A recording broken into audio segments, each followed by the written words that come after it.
Hail, hail, the Celts are here, and what the hell do we care now? We're set up for a bit of a weekend. I really didn't know how to come into this one because we're all still reeling from Tuesday night. We need to talk a wee bit about Tuesday night, but we always like to look a little bit more forward, a little bit more on the bright side of life. But we're here for the Sorare Celtic Supporters Club. I am Quinny, of course, on the Celts are here, and I'm joined as always by McBride Ace. McBride, good to see you. Hail, hail. Hail, hail. Good evening, everyone. Yeah, still a bit sore after the old Tuesday night. So there we go. But now league game coming up, and we've got to move on. So there we go. But yeah, it's not been the best weeks, but it's going to come at some point, I guess. So we'll have a chat about it and then look forward, hopefully, to the weekend. Yeah, well, I think Tuesday was one of those ones. It's the first time me and you've been back together for a wee while. You were away sunning yourself up somewhere. I was seeing pictures of, is it sausages or is it legs with a pint of Guinness? Were you on the old beach loungers? They were my legs, yeah. The They were my legs. I was playing golf. I was over. I was playing golf. So, but it was still roasting. Not in Scotland, obviously. But yeah, it's good to get a break for a couple of days and get a bit of sunshine. Managed to catch the St Johnstone game as well, which was good. So found an Irish bar, which yeah, wasn't that Irish if I'm honest. But there we go. Put the Celtic game on, so it was all good. Yeah, well, it was all good until kickoff, wasn't it? This is one of the things I've already I'm really interested to catch what your thoughts and feelings are coming out of Tuesday night. But one thing I had meant to mention in the video that I put out on the channel that I forgot was right up until kickoff, it's a bit of a joke that we've all made. Obviously, that's where it all went wrong, right? But see, like pre-match, You Never Walk Alone was pure blasting out the speakers. Obviously, it seems like it was a great atmosphere in the Signal Iduna. But when both the teams were lined up for like the Champions League anthem, like that place seemed loud, right? But I was looking at our guys, and they were all definitely thinking Celtic Park's louder than this, And I thought, before kickoff, it just added for me another wee bit of, oh, come on, man, we might be right up for this today. We were all right up for it, right up until what was it, 8 minutes in or something like that, until it all started to go wrong. How you feeling after it? Yeah, well, the game I was referring to was actually St Johnstone. We won 6-0, so that was an enjoyable few pints in the heat. But I mean, what can you say? Not a very good start, obviously. I thought my first thoughts were obviously Carter Vickers been out. You might be able to get away with Trusty being the left-footed guy, covering for him, maybe more domestically, etc. But two left-footed centre backs there doesn't really work. Then we conceded early, and then we got the goal back. And you're thinking, well, okay, we've had a bad start, but we've bounced back. We've scored. That's good. We've got a goal on the board, and then they go up again, cut through us, and the ball's not even gone in or whatever, and it goes in the net. So I think it was a really poor performance. But it was also one of those nights as well where it just seemed that every time they get a chance or every time they hit a shot, it went in type thing, 2 goals from outside the box, a deflection, 2 penalties, all that type of stuff. But from our point of view in terms of the setup, bordering on really naive, to be honest. I don't know. I mean, I just don't know how we can expect to go away and play like that away from home against teams that are getting to Champions League finals. So it was a real reality check for us in terms of we're beating teams. We're even looking quite secure at the back. 6 clean sheets in a row. Maybe we conceded a few against Falkirk, but changes, and you think, yeah, we've got a chance. And when you see those sort of front players that Dortmund had, or the way they moved the ball about in midfield, it was just we just had no chance. And then just to add to that as well, I watched Atalanta for my sins as well. But watch Atalanta because that's one of the good things about this Champions League thing, where there's other games on, you think, well, we're playing them next, or we're still against them because they're on 3 points. And yeah, if we play that again, I'm doing something else that night against Atalanta, and it will not be watching Celtic playing because they maybe don't have as much pace up front because obviously Dortmund had a few guys like that, but Atalanta have still got guys like Lookman, and they're a well-oiled machine who won a European trophy last season. So, I don't care what Brendan says. I know he's a manager, and I know that he's got to say and do certain things and all of that, but he's going to have to actually, for me, make a different plan to go away and play teams that are better than us, because there's no way if we play in any way similar to that we'll get a result against Atalanta. The result will be we'll concede 3 or 4 or 5 goals. They'll hammer us because they tonked Shakhtar Donetsk. They hammered Liverpool last season. So I think we're going to need to make another plan. It's a sore one, but it's only really, really, really properly sore if we just keep repeating it and we don't actually do something different. And that's my view on it. I thought we were shaping up to do something different. Me and you were certainly talking about it between us last week. Coming into the St Johnstone game where we felt Bernardo was probably going to start that game. It felt like that was going to be an adaptation we've seen. We got that. Obviously, he played great. I'm not his biggest fan or whatever, but like against St Johnstone, Paulo Bernardo played all 3 positions in midfield as the game went on, as the subs happened and all the rest of it. And I thought that was going to be one of those adjustments where coming into Dortmund, we would have been a bit more tighter in the middle and we would have just looked to have been sensible. I actually tried to watch Girona on Wednesday evening or whatever, but I couldn't find it anywhere. So the only game I could watch was Atalanta Shakhtar. And, it didn't really surprise me to see that they were them typical selves, and the thing with them, like you say, they're not quite as like blistering as Borussia Dortmund. But the thing with Atalanta when you're watching them is it's like they've got 3 defenders, 1 striker, and then everyone else is in the middle. Like they've got wing backs that are everywhere. And then, between that whole middle band, they've got 6 guys that are just occupying the entire pitch. It feels like at all times. And if we're going to have the midfield that looks like a star constellation, how far apart they are from each other, then, like you say, it will be another foregone. Brendan, after the game, was saying, like, somebody asked him, like, if you could do the game again, would you do anything different? And he said, no.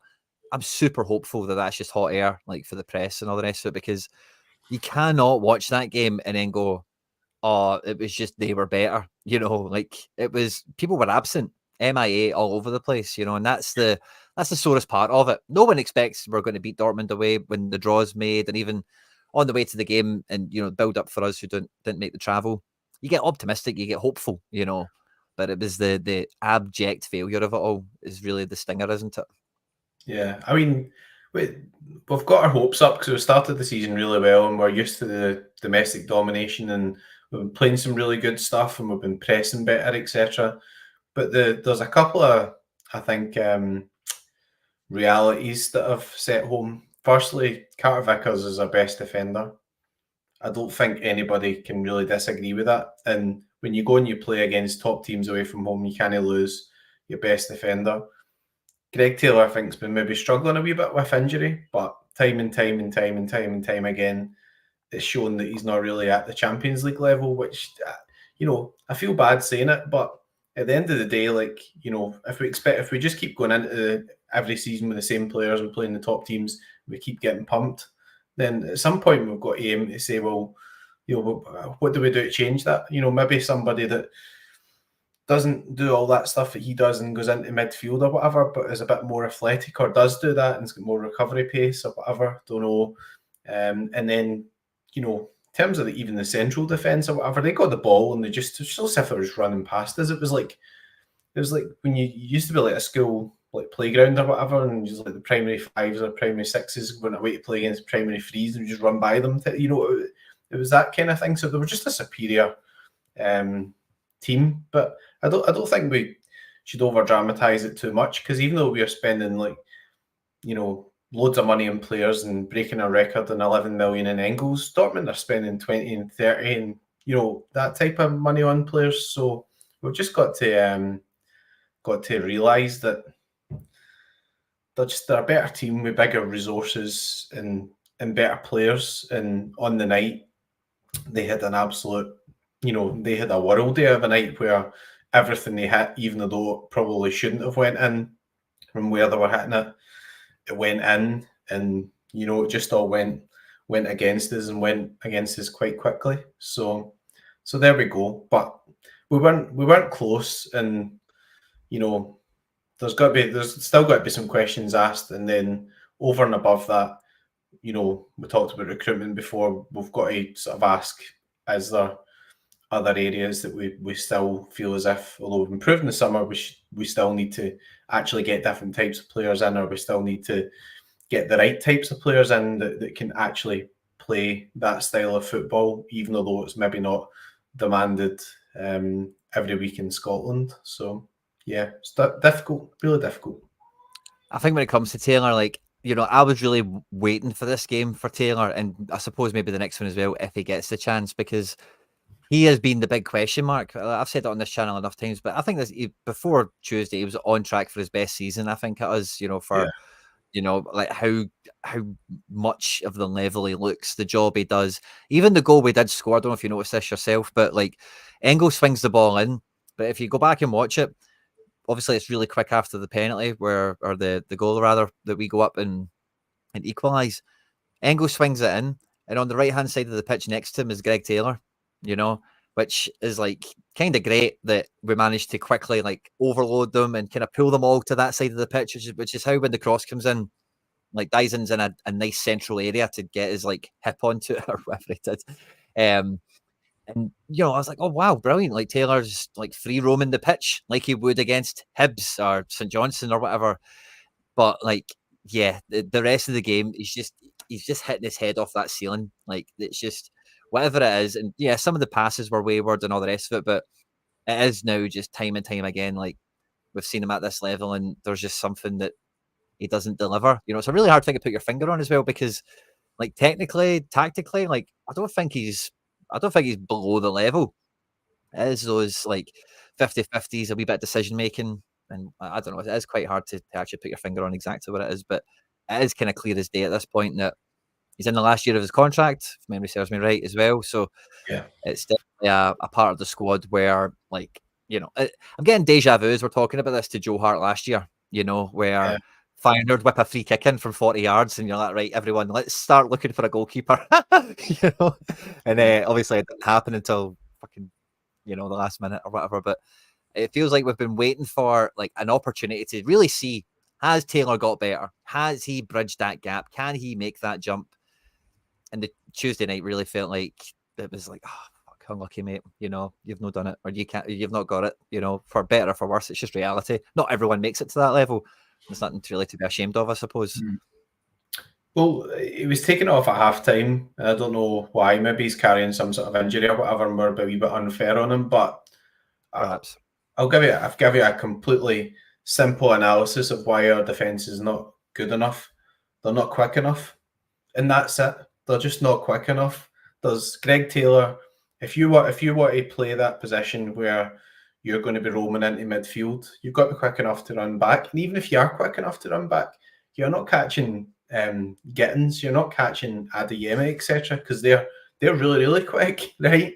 When the ball broke in midfield and they got the penalty and the guy run past Trusty was running as quickly as he could, but the guy was quicker than him. And like, if you look at what we do against teams where obviously you had like Maeda and Furuhashi and Nicholas Kuhn, and they look really quick and they're just going past people with ease and all that type of stuff.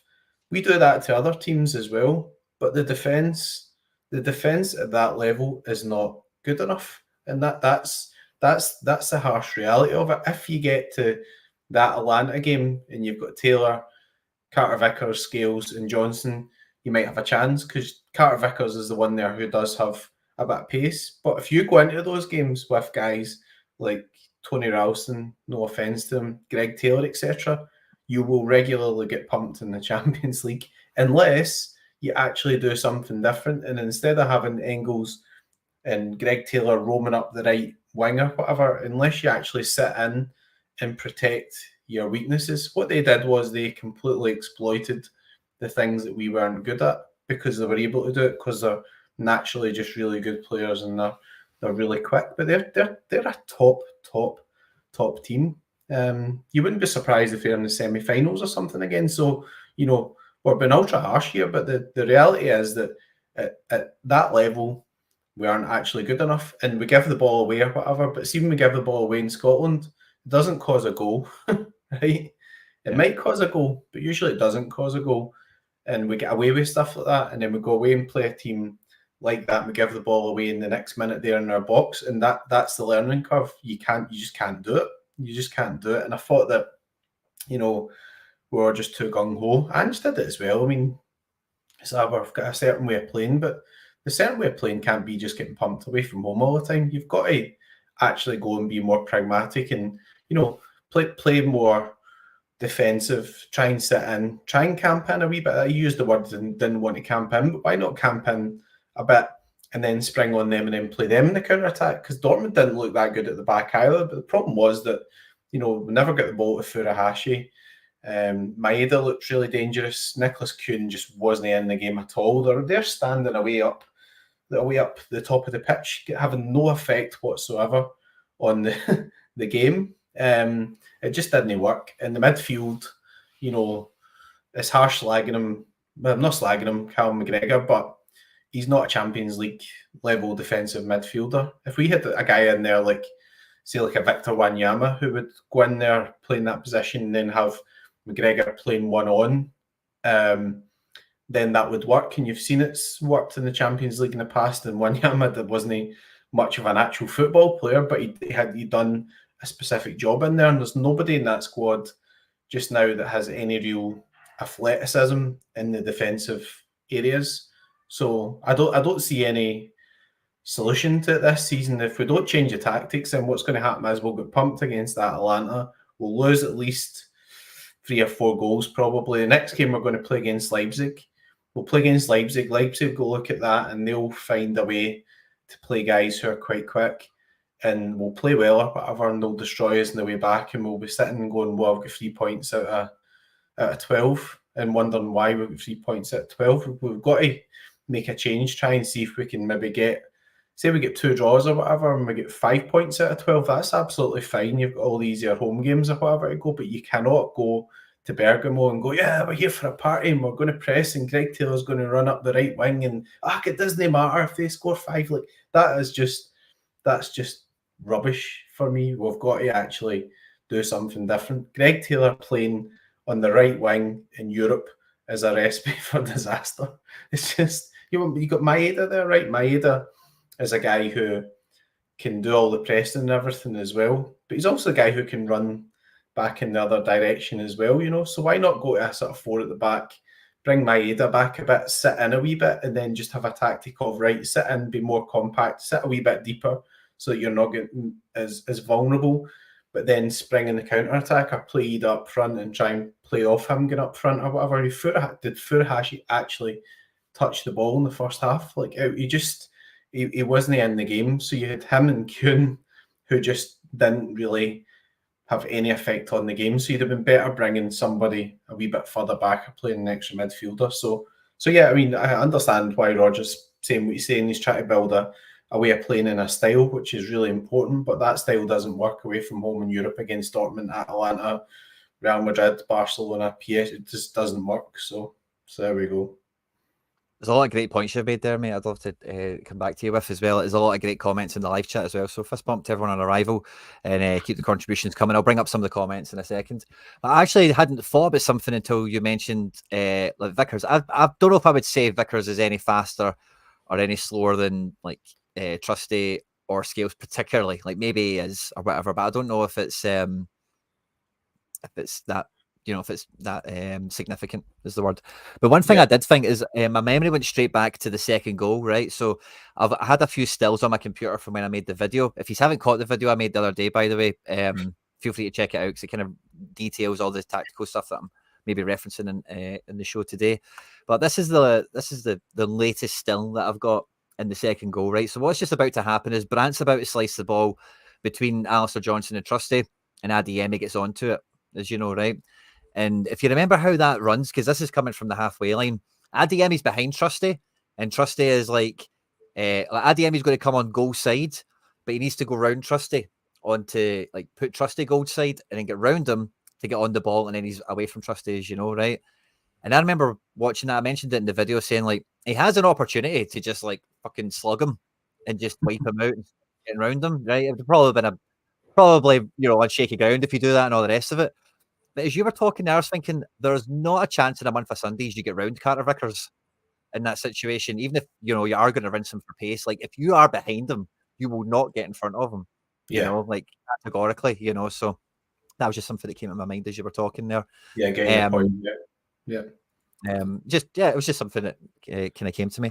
He's the best defender. I just think like he is actually our best defender, and it really, really shows when he's out. Like, think back to last season, he had a spell where he was out, and I think we proper struggled. And you know, we had other points where maybe Hatate was out in the midfield, didn't look as if we're playing as well too. So I think we just got to be realistic about that as well. We don't have somebody as good as Carter Vickers that can come in and fill in. And even though Trusty might be a kind of a replacement in a way, he's getting played slightly out of position because he's there and he's on his wrong foot, which is something that really hampered like Starfelt for ages as well. So yeah, just not ideal at all, obviously. So yeah, and I think there's a great comment here. There's a few of them from Leanne. The first one she's dropping here saying it wasn't the shape, it was the counter pressing, and like it depends what you're going to term as counter pressing, because I think like the thing that really done us, and this is something I did want to reference, right? I don't know if a few Celtic fans still like Ange a little bit, maybe catch Tottenham once in a while. I cover them on my own channel fairly frequently. And one of the differences Ange's made this season, right? And this is not because it's relevant to Celtic overly, but it's relevant to Rodgers and it's relevant to the thing we're talking about now. Tottenham over this year either play two different midfields. They either play Bissouma and Sarr with like Maddison or something, and Bissouma and Sarr, they still play Ange ball, they still do the same stuff, but they are more in front of the back four. And then it's about getting the ball to Maddison, the Hatate player, if you like, to go on and like get into space and find the front three. And the other midfield they'll play is they'll have Bentancur or Bissouma, depending on who's fit, in the McGregor role, if you like, and then they'll play Maddison and Kulusevski. And this is relevant, or I wanted to bring it up because obviously Tottenham played Man United last week, and one of the things that worked really well for them is that they put Kulusevski and Maddison so high. They then put Porro and Udogie really high, and it just meant that Man United couldn't really go man for man or counter press them. And the reason I kind of bring that up is because that is kind of the way we set up in this. Like we put Engels really high, we put Bernardo really high. The team's a bit all over the place because this is after me doing the match analysis. Also, Ben Sabaini didn't start the game, and there's a few other bits that are out of place or whatever. But we put those five like right high, and it was a definite tactic to like, oh, let's get their playmakers and let's make them really deep, like Gross and Chan. But every time Gross got on the ball, he is artillery. You know what I mean? He was just finding whoever he wanted to play, whether it was a big switch, like Kuto was on the right. I've not got him on screen here, but for one of the goals, maybe the fourth one or something, he just switches it all the way to Kuto. You know, there's other ones where also he's playing Girassi down the channel. He's played Adeyemi in. So I don't know if it is, strictly speaking, counter press. I know we made mistakes and, you know, they won the ball in our own half for a lot of the good stuff that they've done and all the rest of it. But for me, it is the shape, because if you're going to let the front three press, that's one thing. But when you do commit that midfield to go up, because then McGregor's here and then the back four is now on the halfway line or in the Dortmund half when their goalkeeper has the ball. And really the first 2 or 3 goals, that's exactly how we were like cut open, even for the penalty chance. Guy gets the ball in this kind of zone here and just sees a gap and just runs all the way through it. And I think like the important thing with this, you mentioned it there with the Wanyama example and all the rest of it, but the thing is not overly for a defensive midfielder to like just to have a guy sit in front of the defense, if you like. But a lot of teams do this with 3 at the back nowadays. You need a defender, you need a last line of defense player that is able to continue facing the ball and step forward. You know, everyone else, if you look at all the goals, everyone is turning back and running towards goal, facing their own goal, trying to keep an eye on the ball, keep an eye on the man. And when you're doing that, you've just got a huge blind spot where all these guys are just running into your blind spot, coming over your shoulder, and they just shred you. You need somebody that can see what's happening and just go, I'm stepping into the situation, I'm confronting the ball, I'm stopping it at its source, whatever. Scales tries to do it with Girassi for the second or third goal, whatever, where Girassi has the flick on. But Scales then ends up in the Dortmund half to do that, you know. So if you're going to let one of your defenders step up and like an actual centre back, you need a midfielder that can either cover his spot, or you need the fullback to cover his spot. And if you're not going to let any of the defenders do it, like the centre back pair, this guy needs to be able to do it. But if no one's going to do it, that means when you lose the ball, everyone by default is going to be running back. And that is just like suicide ball, as I called it. These 5 are up here. The ball does them, takes them out of the equation. Everyone else is like, run, back to goal, quick. You know, pass, shoot, go. End of story, you know. So I 100% say it's shape. I 100% say it's tactics from the manager. because after they've done this for pace, like you say, like Adeyemi's quick, Gittins is quick. Look at, by the way, you mentioned Leipzig as well. Leipzig's front three, they've got Nusa, they've got Xavi Simons. They're just as quick as both the guys we just mentioned. But they've also got Openda, who's way quicker than Girassi, way quicker than Julian Brandt. And then they've got Scsc. It's the guy on the box.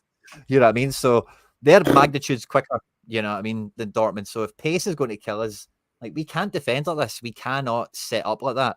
And after a goal or two kill us, how the manager hasn't said, like, you know, sit a bit deep. And it's not even McGregor sit deeper, but it's Bernardo. That's what I was thinking.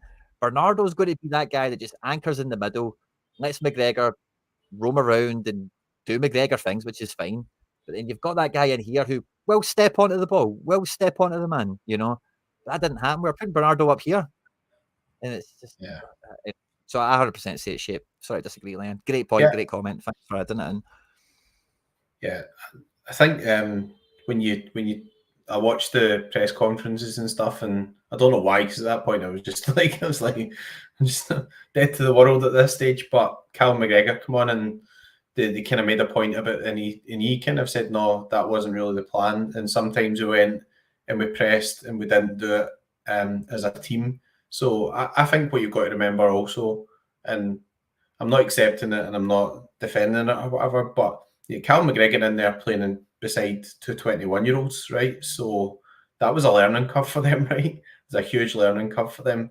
So maybe as part of that, the learning curve wasn't just the way we set up, but was the kind of exuberance of what was happening with Engels and what was happening with Bernardo. Because maybe Bernardo wasn't supposed to be doing that, or maybe he was or wasn't supposed to be doing that, but he didn't recognise the problems it was going to cause us the other way, because we used to playing against St Johnstone or playing at home against Rangers, where we really, really dominated the ball and didn't, have as many issues going back that way. So I think there is an element that we're beat by a better team, but also there's an element of it where we've got to recognise we've got a really, really young team as well, and that a lot of the guys in there are not overly experienced at Champions League level, far less playing against teams like Dortmund away, etc. Engels has played in the Bundesliga, I get that, but Augsburg were a sort of mid-table team, right? And they weren't expecting him.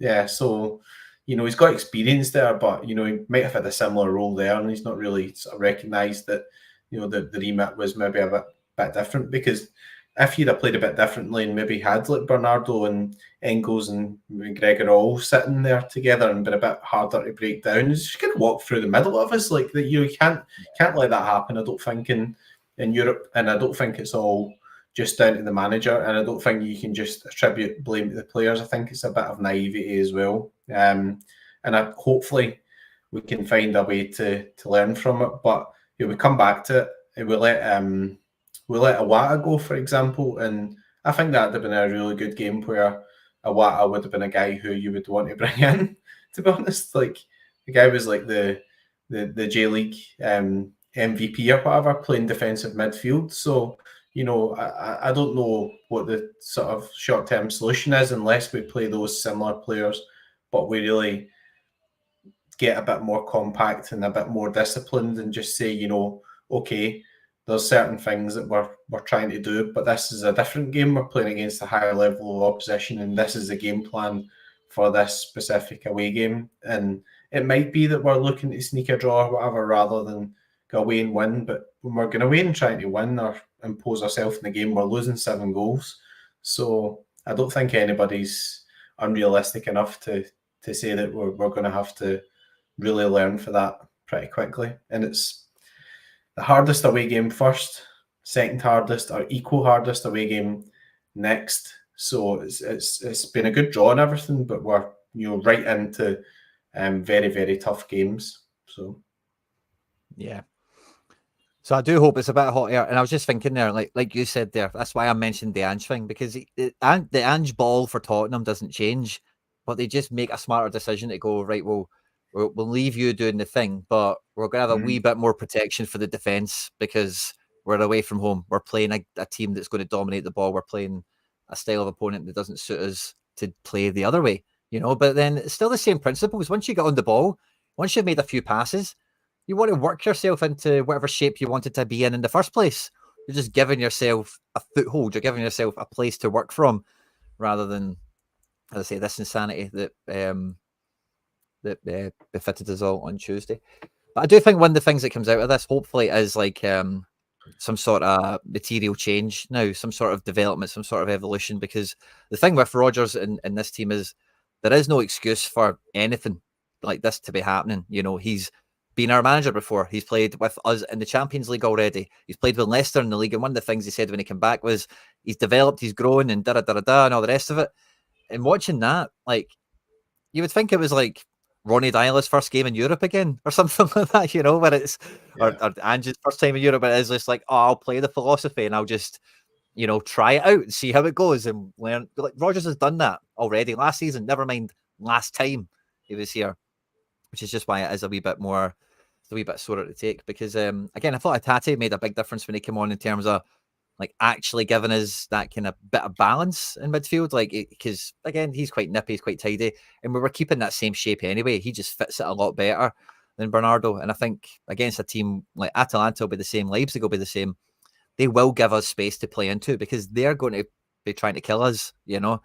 So I thought the manager's changes at halftime. I actually called them in my Telegram group with the channel members. I was like, halftime, Valet and Hatate, and it happened. I was like, oh wow, it's a first Brendan halftime subs and 2 halftime subs, and, you know, obviously kind of called it or whatever. But I think that this is hopefully, I don't know if I would like to say hopefully, right?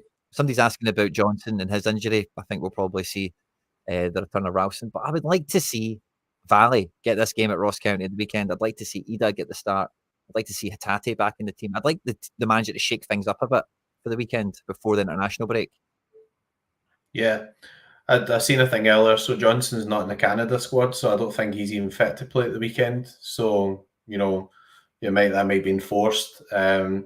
Obviously, even if Carter Vickers back in training, I don't really see the point of bringing him back for one game. If he's got this big issue with his big toe or whatever, then you're better just leaving him, because Trusty is in the American squad and Vickers isn't. So, you know, again, just let him rest it or whatever. Scales is going to be in there, and Greg Taylor's come off at halftime twice in a row, you know, so there's obviously a problem there, right? So just play Valley. I totally agree with you. Just play the guy, you know.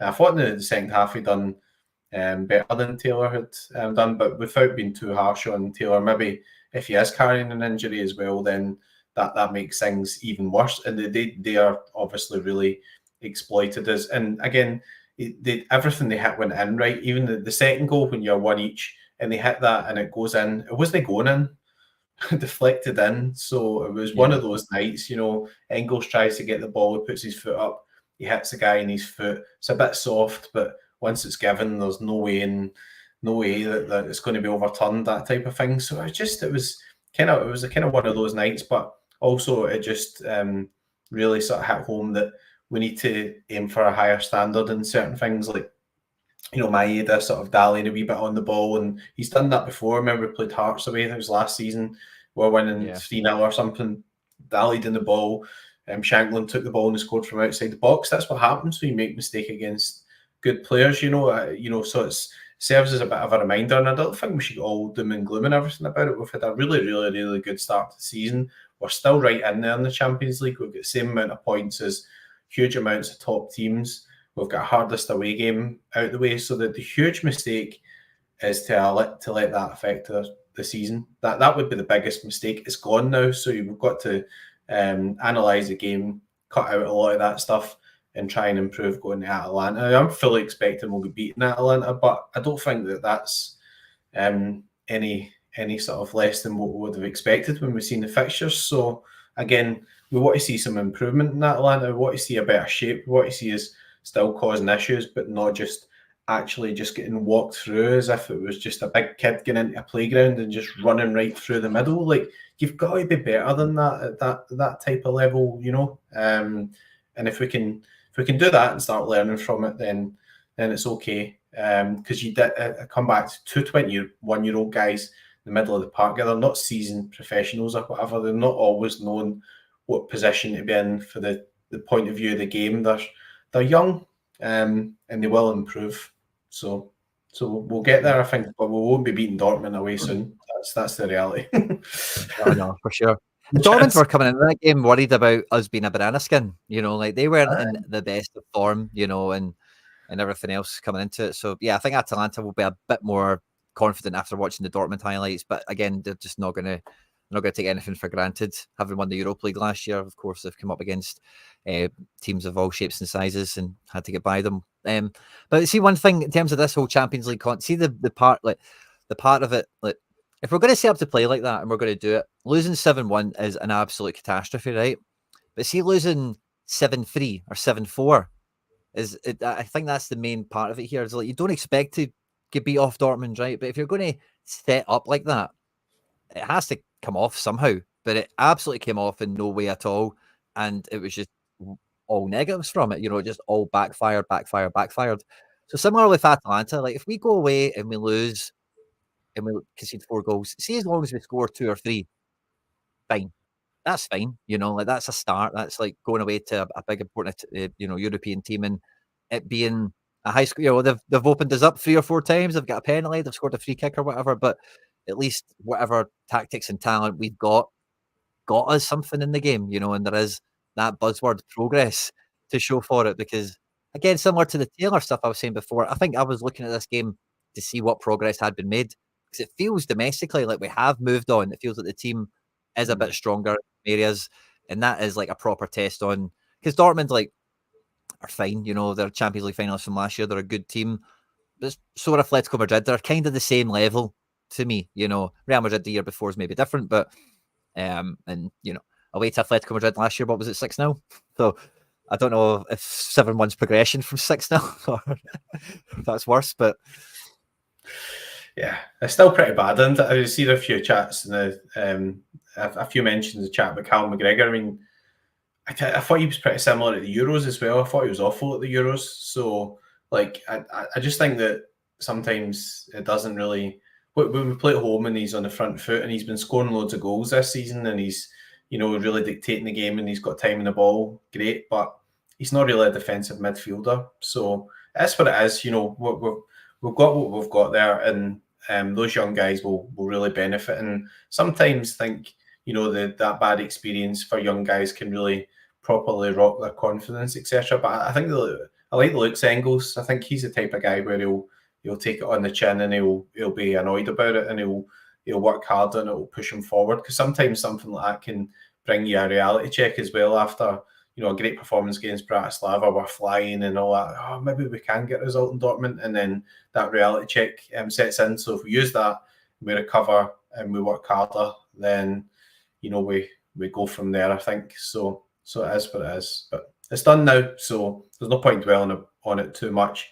And we just want to see a bit of improvement in terms of the next Champions League games. Yeah, I'm with you all the way on that. And yeah, I think when you're traveling to that, you just want a show. You just want to see at least a good one in that sense, and it was anything but. Yeah, I'm just trying to see. There's been some great comments. We're just seeing if there's any of the ones that kind of tie into what we're just saying before we kind jump into the next bit. Hearts have won a game of football. 2-1 Hearts. Well, good for them. Let's see. Amazing what happens. They win a game all season and win in Europe. So coming into the weekend, like I've already kind of mentioned, I would expect there to be some enforced changes into the team, and then maybe some just rotation, that kind of thing kind of comes into it. McGregor is just undroppable, so I think he will be. Again, he's not playing international football, so he's about to get 2 weeks off, which is fine for him. I think he kind of walks straight back into the team, similarly to Engels and 1 or 2 others. But going away to Ross County, like, let me go. I just kind of know this from having a card or whatever, but like Ross County haven't been getting rinsed every week. They've actually been quite tight. Ross the Boss Laidlaw has been a pretty good goalkeeper to have in your side this season so far. If I look at the results, sorry, 2 seconds. Yeah, I suppose it's only 1 win in 5. But 2 losses in 7. It's not terrible for them. It was to Rangers and Aberdeen. Beaten Dundee 2-0, drawn 3 each with Ross County, drawn with Hearts 1 each. They were actually winning that game right up until the end, if memory serves me right. Drawn with Dundee United, drawn with Motherwell. So I know we're a totally different animal, and going away to them, it's like, we're going to beat them, obviously. But yeah, they're sitting at 7th at the moment, and they've certainly not got the worst defence in the division at this point. So I don't know. Is there a chance that Ross County, like we expect them to do, put 10 men behind the ball and all the rest of it, off the back of that Dortmund result, and maybe if he does like change a few people and all the rest of it, this game it has the potential to be frustrating, doesn't it? It's not definitely going to be a continuation of St Johnstone, is it? Yeah, I think there's a couple of things. I mean, they lost I think they get beat 6-0 by Rangers at Hampden, didn't they? So it was at Hampden rather than Ibrox. I'm sure they get a heavy defeat.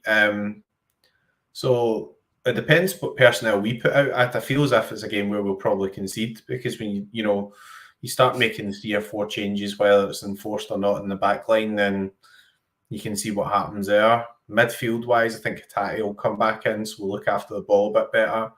Front 3, I think, should be quite stable. So yeah, in terms of that team, that's what I put up in the predictions actually earlier. So I think that's the most likely team. So it's going to be interesting. Do they look at that and smell blood? I think, Celtic have scored, conceded loads of goals, and then they come at us, which actually, in a way, might suit us, if you know what I mean, because we've still got that pace there, we've still got Dyson, we've still got, maybe, I think Furuhashi will start, but, I can see why you've got Ida in there, because he has started more away games, so, yeah, it might still set up okay for us, but it can be a tough game up there. They've had some good results, even last season. I think it was last season they scored 3 goals against Rangers there as well. Can't remember if it was last season or season before. So yeah, we need to treat it with respect. It's kind of tough, like, trip up to the Highlands and everything, and obviously confidence levels probably not going to be as high as they were before we went away to play against St Johnstone. But if we can get back into some of that mode that we were in against St Johnstone, we'll be absolutely fine, and we'll score probably 3 or 4 goals, I would have thought. I know Ross County have been a bit tighter, etc. I get all that, but Rangers scudded them. So, we need to go and actually play our game and dictate that game. And if we do that, we'll win easily, I think. Yeah, that's probably going to shape up that way, isn't it? There's a comment here from Hercules I wanted to bring up, because, again, just through different things I was up to and all the rest of it, like, I watched a good bit of Rangers Europa League run that year, mainly waiting for them to get pumped, and it just never seemed to happen. And I will maintain until my deathbed that someone sold their soul for that Europa League run, because there was no reason for them to beat any of the teams that they beat. And watching bits of the game, it was just like, it was madness how it went for them. And yeah, I know they did beat them and whatever, but, like, I'm convinced that somebody sold their soul for that. And let's see, maybe we'll find out in the fullness of time how that one went. And then Leanne here talking about Atalanta 3-4-2-1, typically at home. That's basically, yeah, what we're mentioning before. Like, it'll be just that block of 6. Like, Borussia Dortmund had like 3 guys in that kind of position against us, but Atalanta will put 6 people in that position, and they'll just, yeah, it'll be absolute chaos. Yeah, so I think the weekend, like, I'm quite hopeful that we get one of those games where, like, Ralston does turn up. It feels like a good game for Ralston away to Ross County. It feels like one of those games that at the beginning of the season you'd maybe give him anyway, just because you'll put a shift in and he can be part of the course, as it were. And I say, like, yeah, Valley's the one I'm probably the most keen on seeing a 90 minutes from as well, because and again, like, this is one of the things that we've seen on Tuesday, and I was very surprised about when we signed him and what we've seen of him so far. But he is the same player as Taylor, in the sense of he's a wee left back guy, also quite good on the ball, technical. But the way we are using him as well, even against Dortmund, as he was coming in, he's being that same sort of role. He's that inverted fullback. Yeah, he's maybe got a wee bit more of a willingness and a bit more of a pace to maybe go out on the outside and go down the line. But he's basically filling into that same position, and, like, especially domestically, like, he, imagine, because Taylor's been great in my book, but imagine domestically, so even somebody could do the same job as Taylor but better. Then that's an exciting prospect, and hopefully, if that was the case, maybe an answer to the problem that we've mentioned already. He's also not got a buy-on clause with us, but the contract he signed as soon as we got the loan, there's a minimum fee release or whatever. So it's definitely something I think the club now should just be properly looking at. And yeah, I think the defence will be the biggest question mark, won't it? Like in terms of, you mentioned there, hard to see us keeping a clean sheet just with so many changes and all the rest of it. Big Schmeichel's definitely going to be after a clean sheet to keep that record going that he's got his hands on now all of a sudden. And if this is the back four, I don't know if he'll definitely have his work cut out for him, but it's definitely not the same confidence as we had, like rewind 2 weeks ago when it was Johnson, Vickers, Scales, and Taylor. We were on 5 clean sheets on the bounce or whatever, and we were all feeling really good about the defence. It's so fickle, the Celtic defensive line, isn't it? How, in the drop of a hat, you can feel super confident we're never going to concede a goal again, to all of a sudden, we might not keep a clean sheet at Ross County. Yeah. I've seen a few comments as well. Somebody mentioned the SPFL, and then somebody said, they're blaming the SPFL. But the reality is, you don't come up against Adeyemi, Lookman, Bino Gittins, Guy Rassi. You don't come up against guys like that in the SPFL, right? You just don't. Those guys are top class players, and Dortmund paid a hell of a lot of money for Guy Rassi after he was brilliant for Stuttgart, and that's just the reality of things, So have Ross County got some players who could cause us some issues? Probably they could, but they'll either have one of those games where we hit everything and it goes in, or maybe they'll get a goal from a set piece or whatever. We conceded a couple of goals against Falkirk, and we conceded against I think it was Hibs in the cup as well. We conceded there, so we've been conceding some goals from time to time. It's just that in the league we've been properly consistent. But at the end of the day, the most important thing is to avoid the banana skin after that big European loss, because what you don't want to happen is you don't want to drop points. Everybody's all going away with their international teams and they're coming back. And I think the game after breaks Aberdeen at home, so that's playing against our title rivals. So you've got to get a bit of momentum back and get the result. I think we will get a result. I think we've been playing well enough that we'll not just completely overlook that, but I think there's enough leaders in there, guys like Cal McGregor, Schmeichel, guys with experience that will just pick the rest of the players up, and we'll find a bit of form again. So hopefully we get a nice settled start to the game, no real sort of chaos at the start or whatever, and get the 3 points. So, but I think there'll be goals in that game again. I just can't really see any other scenario other than been a good few goals again. So the thing I hate about that, blaming the Scottish League part of it, is like it's only a problem if you want it to be a problem, in terms of if you're Celtic or a fan or anything else. Because as I look again, I knew it was there, but I just had to go double check. But there was also another team that doesn't come from a top 10 league in Europe that went away to Germany against a top Champions League side and got points, and that was Sparta Prague. I don't think anyone in Prague is complaining about the standard of the Czech Republic League after they've beaten Salzburg 3-0 and then they go away to Stuttgart and get a 1-1 draw with them. I'm sure they play different tactics to us, blah, blah, blah, all that stuff. I'm sure that's fine and all the rest of it. But even at that, like we talk about it on this channel quite a lot, the need for us to get into that ruthless zone, like we have been, of scoring over 4 goals a game, where you really do dominate the division. So then the idea with that is when you get, like we were mentioning before, you get yourself that foothold in the match and you try and play your way into a normal rhythm that you would have domestically. But normally, if you're used to slaughtering teams 4, 5, and 6 against your better teams, you're not going to get that many chances. You're going to get 1, 2, or 3. And then if you're on that type of form, you should be clinical enough to take 1 or 2 of them. And then if you can keep the game tight enough, you can get results. So I think like keeping Scotland is like the problem. It is only a problem if Celtic don't excel. If we don't get into the stage like we have been, that's probably where the optimism, certainly where the optimism comes from. But if we're in the stage of slaughtering, and I mean slaughtering the rest of the league, like Shakhtar do, like PSG do, like there's so many teams in other little minnow leagues that are better than Scotland, worse than Scotland.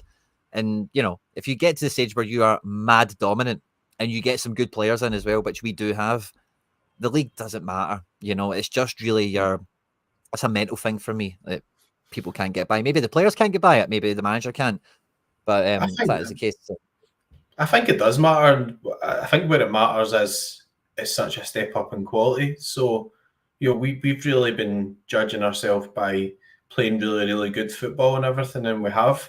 But But when you go and you play against Dortmund, you're playing against completely different players. Like you mentioned Pascal Gross, right? So we go and press the ball.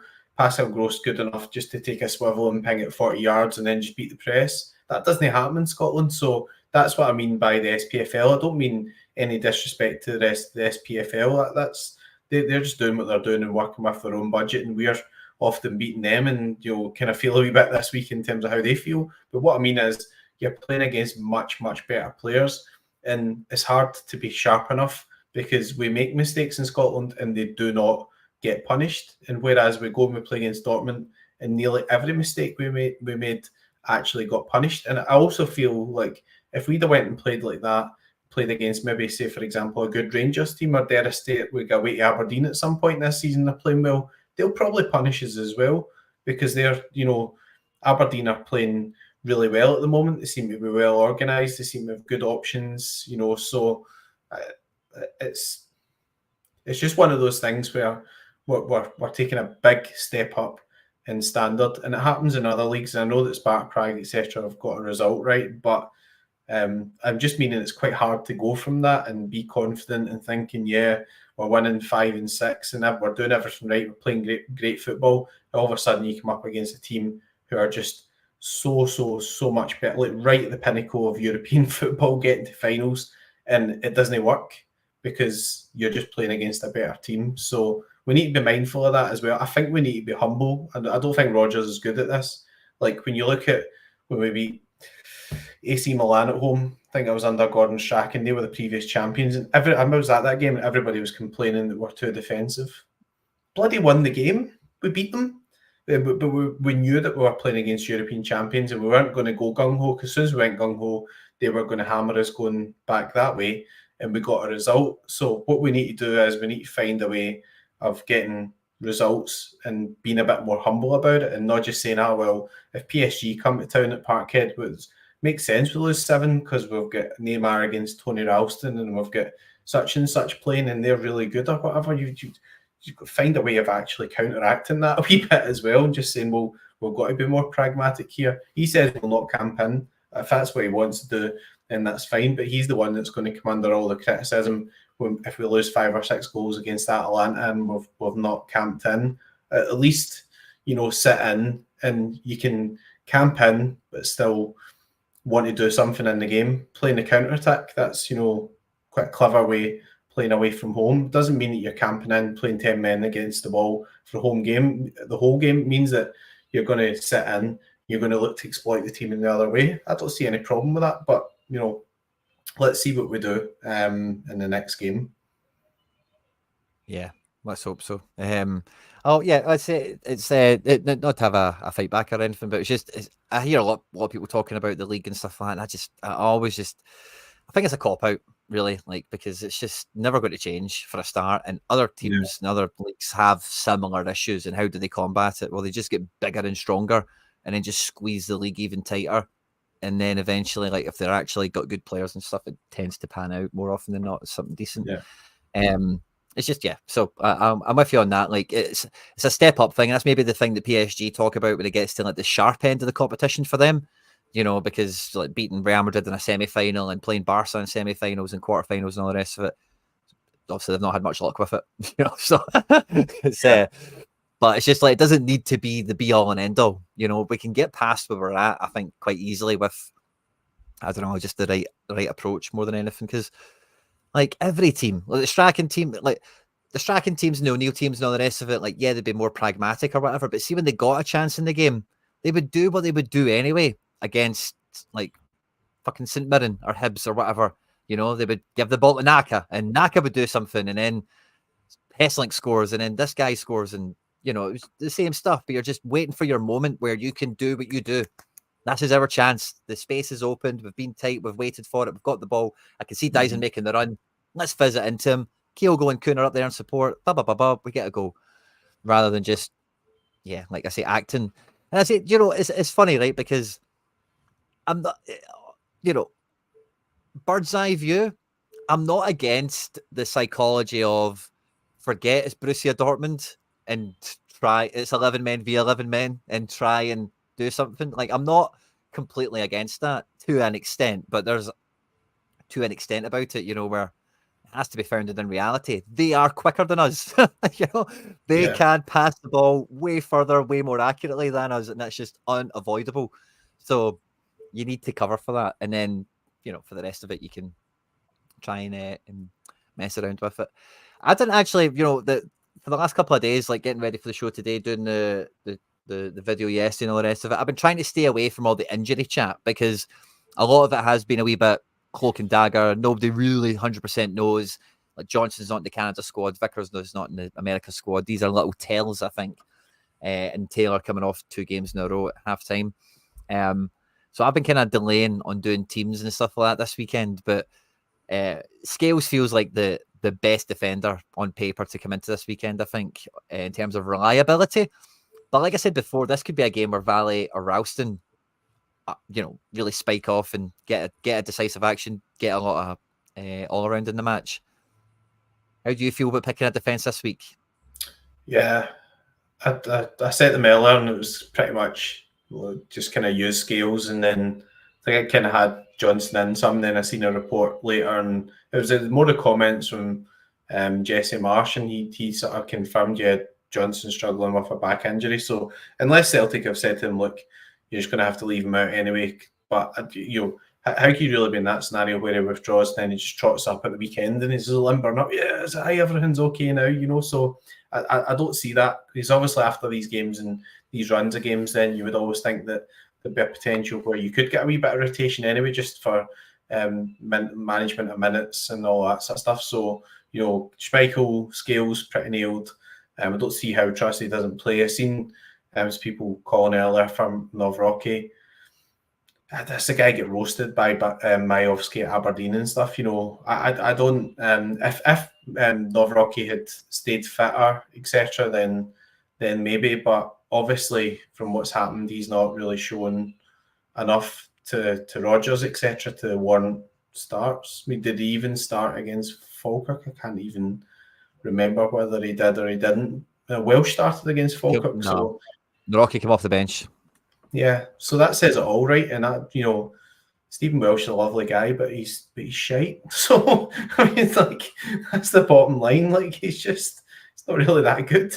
So I think a lot of these guys are kind of still there, like Scott Bain and things, just because of this homegrown rule. Otherwise, I think that they would have got the same treatment as maybe like Iwata and Michael Johnson and all that. All our guys, been just told, just you can find yourself an Lagabielke. Just one of those things. So yeah, I think we should be careful not to over dramatize it. We've got a really, really good start domestically this season. We're beating Rangers. We're in a cup semi-final. We're in a real tight battle, but it's with Aberdeen. We've got Aberdeen home game to come up. We need to just get back on the wagon and get back to winning, and then we deal with Europe after the break. Yeah, it feels like after this international break, it is going to be battle stations. We've got Atalanta away, we've then got Leipzig at home, and also all the league stuff that you mentioned. We've got an Aberdeen game, and everything's going to come thick and fast. But yeah, it's definitely not for the baby out with the bathwater time. Martin's in the chat, definitely is after Rodgers has said tonight, which fair play, I get it. That's a few. Yeah, I get it, man. I totally understand. But I've just lost my train of thought now. Sorry. You're the host, Quinny, so you'll need to get that back. I know. Yeah, no, sorry. The chat got me. Sorry. But yeah, so I'm looking forward to this weekend. I think that I've also mentioned the defence here, the midfield and the forward line. Like I think most people are of the consensus that it stays the same, except for Hatate and Ida maybe come in because it's away. I think that's the kind of logic for Ida there, and Hatate just looked better than Bernardo. Yeah, that's gonna. I was gonna say something there to half round us off. It's just totally slipped off me now, so I'm sorry about that. But thanks to everyone that's joined us tonight for the Sorare Celtic Supporters Club as we get stuck into the last weekend of action. Oh, that's what it was. No need to throw the baby out with the bathwater. It was always going to be a game where we're going to lose anyway. It is just like it's a stab in the heart. Just how it's went. We feel let down. The fans that travelled out there feel mugged off. Us as fans feel embarrassed more than anything. Paddy Power are making fan denial videos about us You know what I mean? Like that's when you know you've fucked up. You know, because Paddy Power are our pals. You know what I mean? And fair fucks to them for doing it on both sides and all the rest of it. But yeah, definitely not baby out with the bathwater stuff. But it hurts. You know what I mean? And I think we all feel better once we call for the manager's head, or we ask for changes at the weekend, or sack the board, or all the stuff that makes us feel a bit better before we go and beat somebody else 5-0 or something and forget about it. Hope so. Nick Bride's been an absolute pleasure. Are you going to Dingwall this weekend? No, definitely not. Be sitting in front of my television, probably with a can of beer or something, and watch. Where's my tan? Yeah, well, we're playing a bit of golf, and it was roasting. So as you can see, I don't really have many follicles on my head. So I was wearing a hat. So that's my excuse. Yeah, there you go. Oh, I was going to say more red than brown today, but that's the way Scotsmen travel. You know, you're red before you're brown, aren't you? That's the way it is. That's it. If you're not burning, you're cheating. Anyway, thanks everyone who's joined us tonight. We are going to Dingwall. Travel safe. I hope you all enjoy the game. Have a great weekend, of course. And we'll be back sometime soon. Hail, hail, on the hoops. On the next one. Oh, hail, hail. Before we go, McBride, we've not done a score prediction. Oh, no, we haven't yet. 4-1. I'm going to go 4-0. Oh, 4-1. 4-1 to 4-0. Awesome. Magic, guys. If you watch this after we've been live, score predictions down below. Take care. On the hoops. On the hoops. Hail, hail. Boo!